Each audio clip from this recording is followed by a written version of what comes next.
News, জনগণের power house.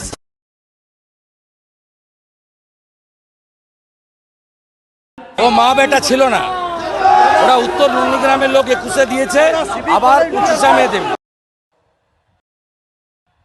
মনে পড়ে লড়াইয়ের সময় বাব্বাটা কোথায় ছিলেন?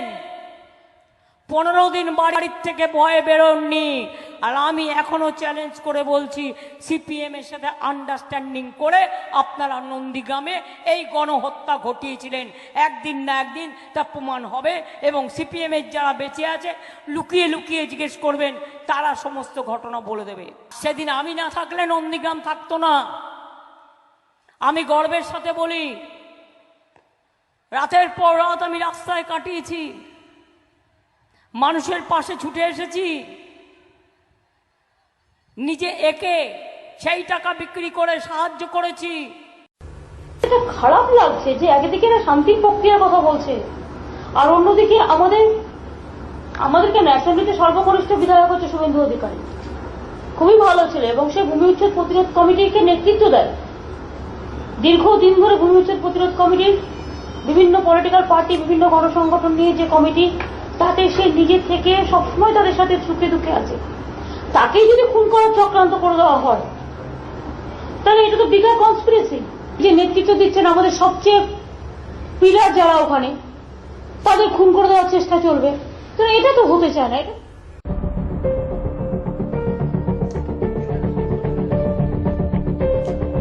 সোনাচূড়া, ভাঙাবেড়া, গড়চক্র বেরিয়া, তালপাটি খাল, 14 বছর আগে যে শব্দগুলো প্রত্যেক রাজ্যবাসীর প্রায় মুখস্থ হয়ে গিয়েছিল, সেই শব্দগুলো রাজ্য রাজনীতিতে নতুন করে শোনা যাচ্ছে। আবার নতুন করে উঠে আসছে ভূমি উচ্ছেদ প্রতিরোধ কমিটির কথা।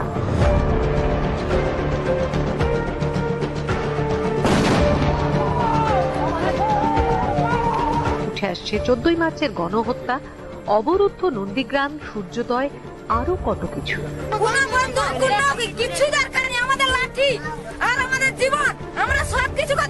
কিন্তু এবার কোনো সশস্ত্র লড়াই নেই, উন্নয়নের সংজ্ঞা নিয়ে কোনো রাজনৈতিক বিতর্ক নেই।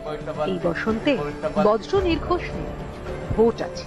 রাজ্যে জমি আন্দোলন বিরোধী আন্দোলনের প্রধান নেত্রী ছিলেন মমতা বন্দ্যোপাধ্যায়, কিন্তু তা সামগ্রিকভাবে। স্থানীয় স্তরে স্থানীয় নেতাদের ভূমিকাও ছিল অত্যন্ত গুরুত্বপূর্ণ। 2007 সালে সালেম গোষ্ঠীর কেমিক্যাল হাব তৈরির জন্য বাম সরকারের অধিগ্রহণের সিদ্ধান্তের বিরুদ্ধে নন্দীগ্রামে যে আন্দোলন হয়েছিল, তাতে অন্যান্য অনেকের সঙ্গে জরুরি ভূমিকা পালন করেছিলেন শুভেন্দু অধিকারী। যে আন্দোলন 2011 সালে মমতার বিধানসভা দখলের অন্যতম প্রধান সোপান হয়ে উঠেছিল। পরবর্তীতে সাংসদ এবং 2016 নন্দীগ্রামের বিধায়ক হন শুভেন্দু, রাজ্যের মন্ত্রীও হন। সেই শুভেন্দু কয়েক মাস আগে ভারতীয় জনতা পার্টিতে যোগ দিয়েছেন। বস্তুত পুরনো নেতাদের পাশাপাশি তাকে সামনে রেখে নির্বাচনী লড়াইয়ে জিততে চাইছে বিজেপি। আজকে তৃণমূল বলছে যে সব মিথ্যা।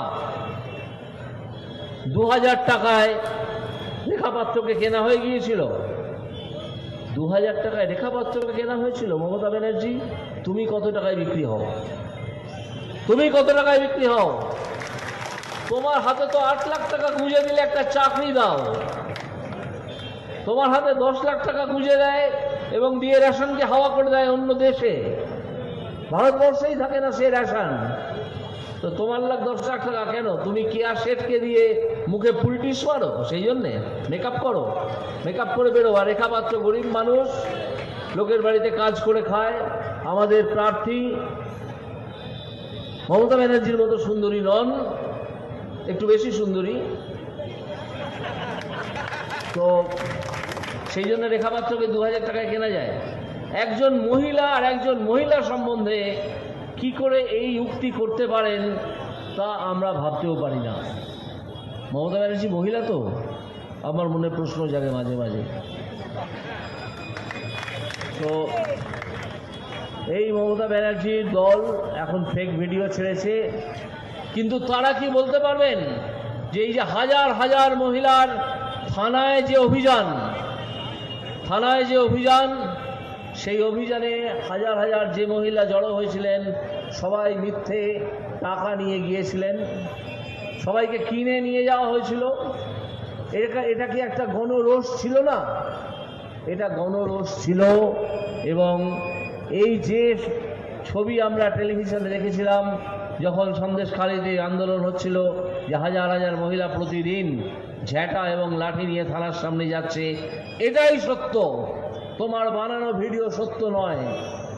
তুমি ভিডিও বানিয়েছো, বলছো জাল, বলছো ভাইরাল ভিডিও, ও ভাইরাল কাঁচকলার ভাইরাল। অযোধ্যা পাহাড়, খুনটার থেকে উর্মা পদযাত্রা পাহাড় থেকে ইতিহাস শেখাচ্ছেন। আপনার নামগন্ধ ছিল? আপনার মা বেটা ছিলেন কোথাও? কোথাও ছিলেন না আপনারা? বড় বড় কথা।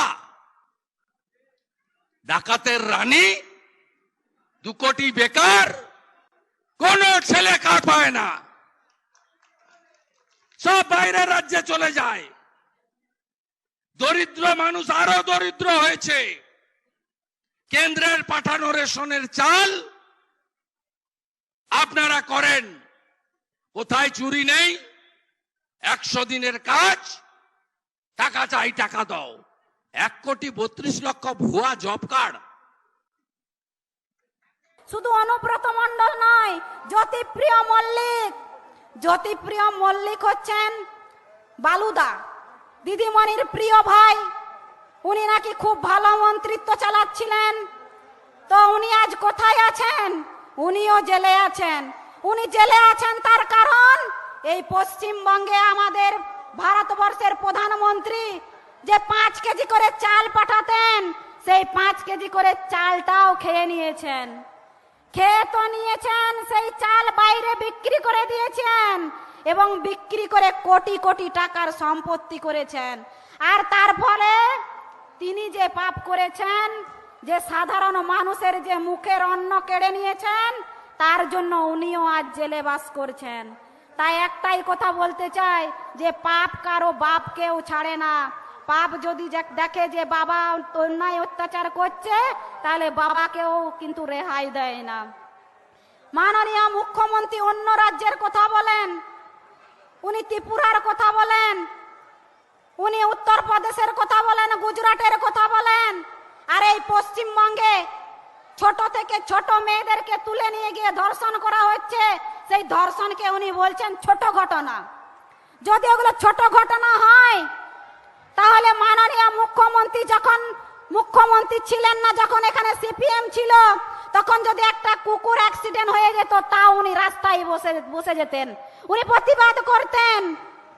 আর এখানে মায়েদের উপর রক্তে মাংস গোড়া, আমার মায়েদের উপর, আমার মেয়েদের উপর, নারী সমাজের উপর অত্যাচার হচ্ছে, উনি বলছেন ছোট ঘটনা। কোথাও বলছেন হয়তো লাভ অ্যাফেয়ার ছিল, কোথাও বলছেন হয়তো প্রেগন্যান্সি ছিল। এই ভাষায় মাননীয় মুখ্যমন্ত্রী কথা বলছেন। আর ওনার মুখের ভাষা যদি শুনেন না, আপনাদের কানগুলো দাবা নিতে ইচ্ছে করবে। কারণ উনি একজন মূর্খ মন্ত্রী। ওনার মুখের ভাষা শুনে আমার বাউরি সমাজের সবাই লজ্জা পাচ্ছেন। আমি একজন বাউরি পরিবারের মেয়ে, আমারও লজ্জা পাই। কারণ ওনার মতন আমি এতটা সুশিক্ষিত নই। একজন ভদ্র পরিবারের, সুশিক্ষিত পরিবারের মেয়ের মুখের ভাষা, সেই মুখের ভাষা শুনলে আমাদের লজ্জা পায়। বড় বড় স্টেজে গিয়ে এমন মুখের ভাষা বলছেন, আমার মনে হয় উনি মানসিকভাবে ভেঙে পড়েছেন। যে পশ্চিমবঙ্গে ভারতীয় জনতা পার্টি 24 সালে সরকার গড়ে নেবে, এই ভয়ে উনি আজ কাঁপছেন। আর তাই উনি উল্টাপাল্টা কথা বলছেন, উল্টাপাল্টা ভাষা বেরোচ্ছে ওনার মুখে। তাই আমরা বলতে চাই, আমাদের এখানে যারা উপস্থিত হয়েছেন প্রত্যেককে বলতে চাই, এই মমতা মুখ্যমন্ত্রীকে আমরা এই পশ্চিমবঙ্গ থেকে এই মা গঙ্গার বুকে বিসর্জন দিয়েই ছাড়বো। কারণ এই রকম মুখ্যমন্ত্রী আমার পশ্চিমবঙ্গের মায়েরা চায় না, চায় না, চায় না।